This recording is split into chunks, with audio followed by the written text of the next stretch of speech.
Unified Payments Interface UPI భారత్లో పేమెంటింగ్ విధానాన్ని సమూలంగా మార్చేసింది. ఇప్పుడు ఈ విధానాన్ని మరింతగా విస్తరించేందుకు మరిన్ని మార్పులు చేసింది ఆర్బీఐ. కొత్త సంవత్సరం సందర్భంగా ఈ మార్పులు అమల్లోనికి వచ్చాయి. దేశంలో యూపీఐ వినియోగాన్ని మరింత విస్తరించేలా ఆర్బీఐ ఈ జనవరి 1, 2024 సంవత్సరం నుంచి కొన్ని కీలకమైన మార్పులను అమల్లోనికి తీసుకొచ్చింది.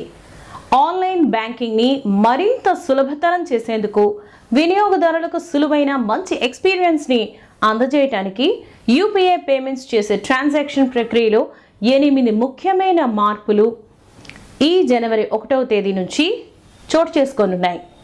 గూగుల్ పే, ఫోన్పే, పేటిఎం వంటి unified Payments Interface UPI apps వాడుతున్న వారికి అలర్ట్ అని చెప్పాలి. మరి అందులో ట్రాన్సాక్షన్ లిమిట్, పెద్ద మొత్తంలో డబ్బులు పంపించడంపై టైం లిమిట్, అలాగే సెక్యూరిటీకి చెందినటువంటి కొన్ని కీలకమైనటువంటి మార్పులు చోటు చేసుకున్నాయి.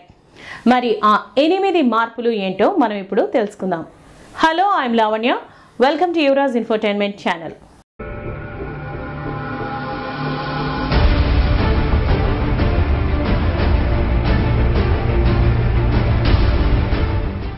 భారత్లో అత్యంత ప్రజాదరణ పొందినటువంటి పేమెంట్ల మోడ్లలో యూనిఫైడ్ పేమెంట్స్ ఇంటర్ఫేస్ యూపీఐ ఒకటిగా మనం చెప్పుకోవచ్చు.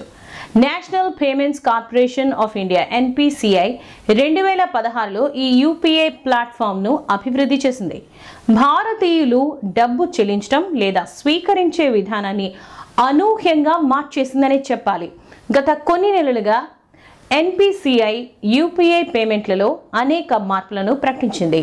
కొత్త ఏడాదిలో జనవరి 1వ తేదీ నుంచి 2024లో అమల్లోనికి వచ్చినటువంటి ఆ 8 ముఖ్యమైన మార్పులు ఏంటో సవివరంగా మనం ఈరోజు తెలుసుకుందాం. 1వ మార్పు, ఈ లావాదేవీలపై యూపీఐ లావాదేవీ పరిమితిని పెంచారు. అంటే గూగుల్ పే, ఫోన్పే వంటి యూపీఐ యాప్స్ వినియోగిస్తున్న వారికి ఇది శుభవార్త అని చెప్పాల్సి ఉంటుంది. ఎందుకంటే ఇక 5 లక్షల రూపాయల వరకు యూపీఐ ద్వారా పేమెంట్స్ చేసుకోవచ్చు. ఈ సదుపాయాన్ని తమ యూజర్లకు జనవరి 10లోగా అందుబాటులోనికి తీసుకురావాలని నేషనల్ పేమెంట్స్ కార్పొరేషన్ ఆదేశాలను కూడా జారీ చేసింది.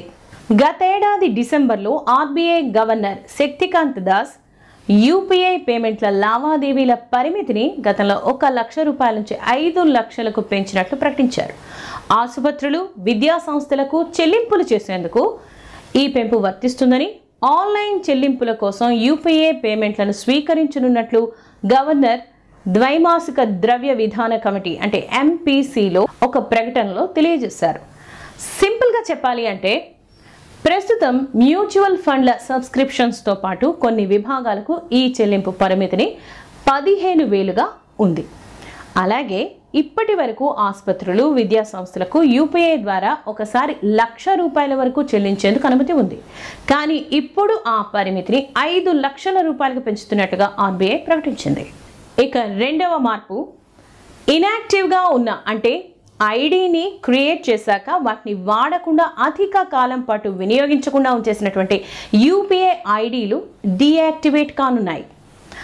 గత ఏడాదిలో NPCI Google pay, Paytm, PhonePe వంటి పేమెంట్ల యాప్తో పాటు ఇతర బ్యాంకులతో డిసెంబర్ 31, 2023 నాటికి 1 సంవత్సరానికి పైగా యాక్టివ్గా లేని ఇన్యాక్టివ్ యూపీఐ ఐడీలను డీయాక్టివేట్ చేయమని ఆదేశించింది. ఏడాది కంటే ఎక్కువ సమయం నుంచి యూపీఐ ఐడీలు, నెంబర్లు వినియోగంలో లేకపోతే అవన్నీ కూడా డీయాక్టివేట్ కానున్నాయి. కస్టమర్లు తమ పాత నెంబర్ను బ్యాంకింగ్ సిస్టమ్ నుంచి అన్లింక్ చేయకుండా మొబైల్ నెంబర్ని మార్చుకుంటే పాత ఫోన్ లింక్ అయిన వారికి అనుకోకుండా డబ్బు ట్రాన్స్ఫర్ చేయకుండా నిరోధించడానికే ఈ నిర్ణయం తీసుకోవటం జరిగింది అని ఎన్పిసిఐ ఒక ప్రకటనలో తెలియజేసింది. అలాగే ఇకపై యూపీఐ యాప్ల నుంచి ఎవరికి చెల్లింపులు చేసినా వారి బ్యాంకు ఖాతాలో ఉండే పూర్తి పేరు స్క్రీన్పై కనిపిస్తుంది. దాంతో తప్పుడు లావాదేవీలను అరికట్టేందుకు ఇది ప్రయోజనకరంగా ఉంటుందని తెలిపింది. ఇక 3వ మార్పు, 1,00,000 రూపాయల వరకు యూపీఐ ద్వారా ఆటో పేమెంట్ చేయడానికి నో ఆథెంటికేషన్ అని డిక్లేర్ చేశారంటే కొన్ని సందర్భాల్లో 1,00,000 రూపాయల వరకు యూపీఐ పేమెంట్లు చేసేందుకు ఇకపై అదనపు ఫ్యాక్టర్ ఆథెంటికేషన్ AFA అవసరమే లేదని ఆర్బీఐ ఇటీవల ప్రకటించింది. AFA లేకుండా క్రెడిట్ కార్డ్ రీపేమెంట్స్ లేదా మ్యూచువల్ ఫండ్ సబ్స్క్రిప్షన్లు లేదా ఇన్సూరెన్స్ ప్రీమియంల కోసం రికరింగ్ పేమెంట్ల కోసం ఉపయోగించే ఈ మ్యాండేట్ల పరిమితిని పెంచుతున్నట్టు ఆర్బీఐ గవర్నర్ ఒక ప్రకటనలో తెలియజేశారు. దీనికి ముందు AFA లేకుండా ట్రాన్స్ఫర్ చేయగల డబ్బు పరిమితి 15,000 రూపాయలుగా ఉండేది.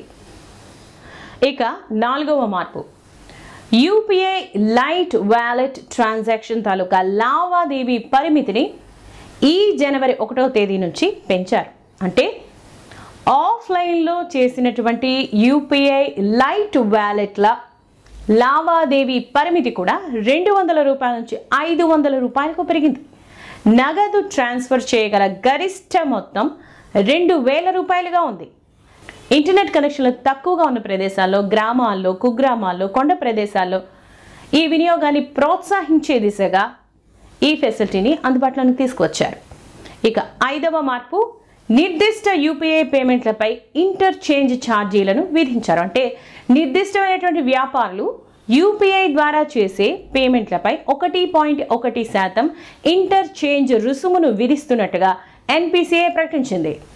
ఆన్లైన్ వ్యాలెట్ల వంటి ప్రీపెయిడ్ పేమెంట్ టూల్స్ ఉపయోగించి చేస్తే 2,000 రూపాయల కన్నా ఎక్కువ రుసుముకి ఇది వర్తిస్తుందని కూడా తెలియజేసింది.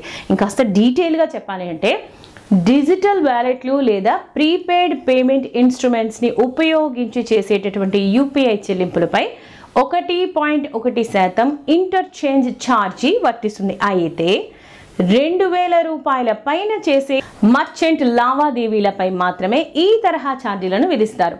బ్యాంక్ ఖాతా నుంచి బ్యాంక్ ఖాతాకు లేదా సాధారణ యూపీఐ చెల్లింపులపైన ఎటువంటి ఛార్జీలు ఉండవని ఎన్పిసిఐ స్పష్టం చేసింది.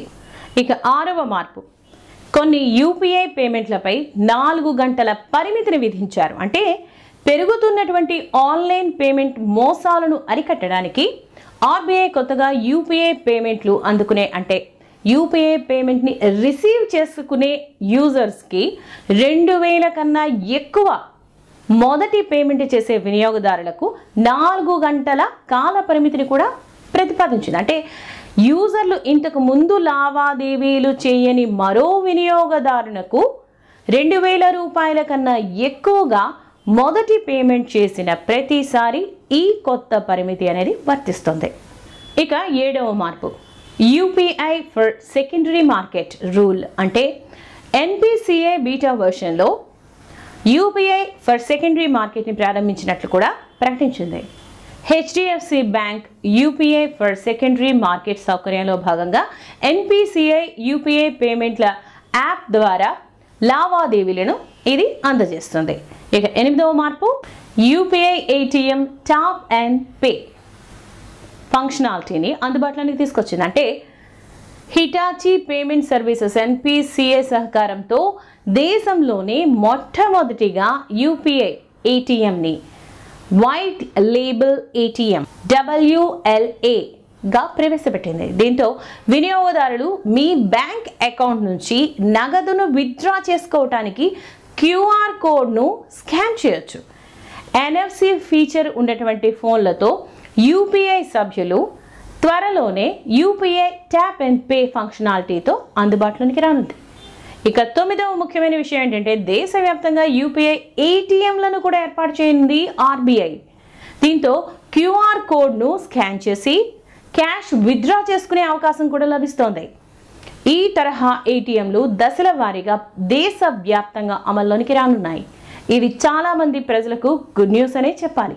యూపీఐ ట్రాన్సాక్షన్స్ ఎంత పెద్ద ఎత్తున భారతదేశంలో అవుతున్నాయో మనందరికీ తెలిసిందే.